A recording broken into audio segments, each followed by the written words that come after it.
E aí pessoal, espero que todos estejam bem.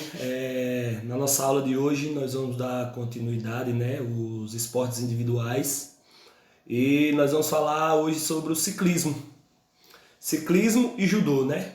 O ciclismo, como todos sabem, necessita de uma bicicleta, e as competições nas Olimpíadas têm o objetivo de chegar primeiro, ganhar uma corrida ou terminar o percurso em um determinado tempo. Quem completar o percurso em um menor tempo vence a corrida, né? Em termos de saúde, o ciclismo é uma atividade rítmica, né? Que cuida da nossa questão cardiovascular. Ele é muito utilizado para a questão cardiorrespiratória também. Então eu trouxe um vídeo aqui para que vocês conheçam melhor o ciclismo. Vou passar ele aqui para vocês.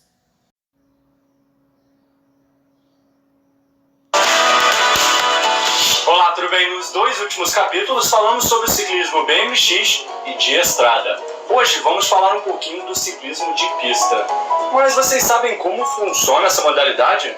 Será que é uma espécie de Fórmula 1 do ciclismo? Vamos conferir agora um pouco mais da modalidade. Os ciclistas competem em uma pista oval de madeira com 250 metros de extensão, em busca do melhor tempo. Temos 5 provas olímpicas do ciclismo de pista: velocidade, velocidade por equipes, perseguição por equipes, do Keirin e do Omnium. Primeiro vamos falar da prova de velocidade. Os ciclistas devem percorrer 1000 metros, mas apenas os últimos 200 metros são cronometrados, o que resulta em explosões de velocidades no final. Os atletas disputam de 2 em 2 e o primeiro a completar a prova avança de fase. A segunda é a velocidade por equipes. As equipes adversárias largam de lados opostos no velódromo. No masculino, a prova é disputada em 3 voltas e a equipe é composta por 3 atletas, que pedalam um atrás do outro. Cada ciclista é responsável por liderar uma volta e se retira da prova após completá-la, deixando o seguinte à frente da equipe. Já no feminino, a dinâmica é a mesma, só que a prova é disputada em 2 voltas e as equipes são formadas por 2 atletas. Temos também a perseguição por equipes. As equipes adversárias largam de lados opostos no velódromo. A equipe, formada por 4 atletas que completaram os 4.000 metros em menos tempo, avança de fase. Na final, se uma equipe alcança a outra, a corrida termina. Temos também o Keirin. Uma bicicleta elétrica dita o ritmo à frente do pelotão e não pode ser ultrapassada. Nos 700 metros finais, no entanto, o veículo sai da pista e os atletas pedalam a toda velocidade rumo à linha de chegada. Quem cruzar primeiro é o vencedor. Por último, temos o Omnium. Conhecida como o decátulo e o epitátulo do ciclismo, é composta por 6 provas que exigem potência e também resistência dos atletas: contrarrelógio, corrida por pontos, eliminação, perseguição individual, scratch e volta lançada. O atleta que acumular a maior pontuação é o vencedor. A pista é composta por uma faixa azul, que é uma área destinada ao aquecimento e também para o lançamento dos corredores. Tem também uma faixa de sprinter. É o espaço entre a linha preta e a linha vermelha que corresponde ao melhor e mais curto trecho do circuito. Nessa faixa, a ultrapassagem pela esquerda, lado interno, não é permitida. As bicicletas precisam ser leves e resistentes. Elas são projetadas para alcançar o máximo de velocidade possível. Possuem apenas uma marcha e não tem freios. Parar repentinamente durante a prova representaria um grande risco de acidentes na pista. Vocês puderam perceber que os atletas... Então, gente, aí foi só um pouquinho para que a gente conhecesse um pouquinho do ciclismo.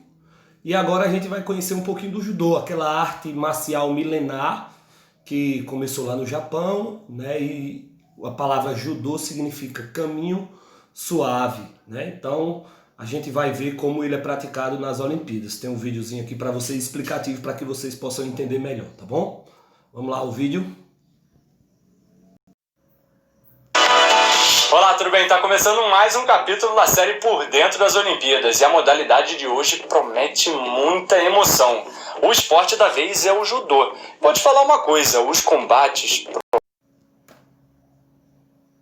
prometem ser muito equilibrados e decididos no detalhe. Bom, vamos entender um pouquinho mais da modalidade.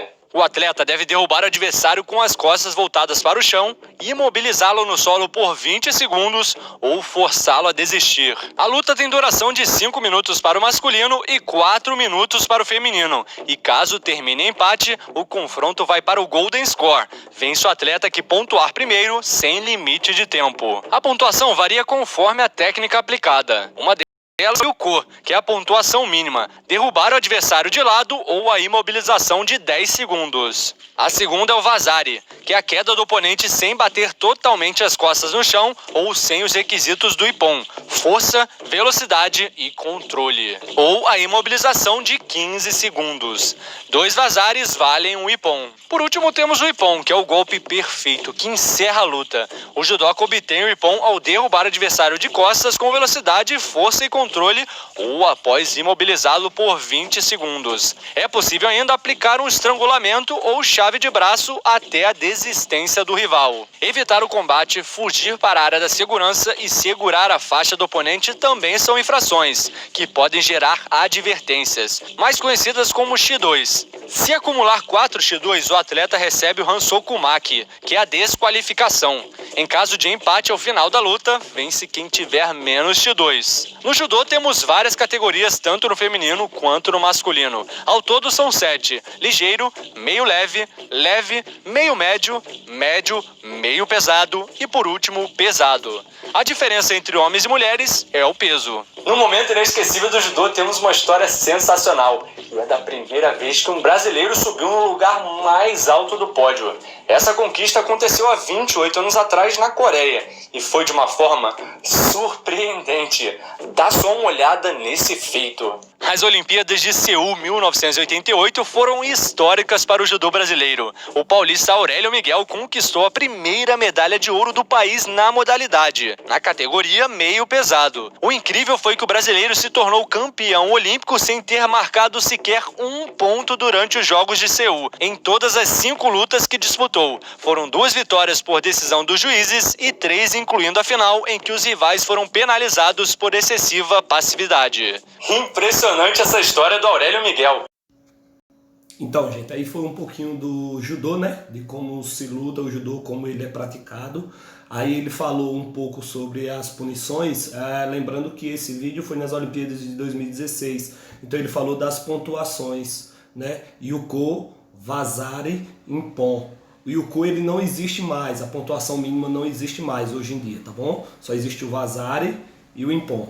Mas as punições iguais, as faltas técnicas Shido, tá bom? Espero que todos tenham entendido, vai ter uma atividade aí, espero que dê para vocês executarem a atividade e ter um texto de suporte para vocês, tá bom? Até a próxima aula, um abraço.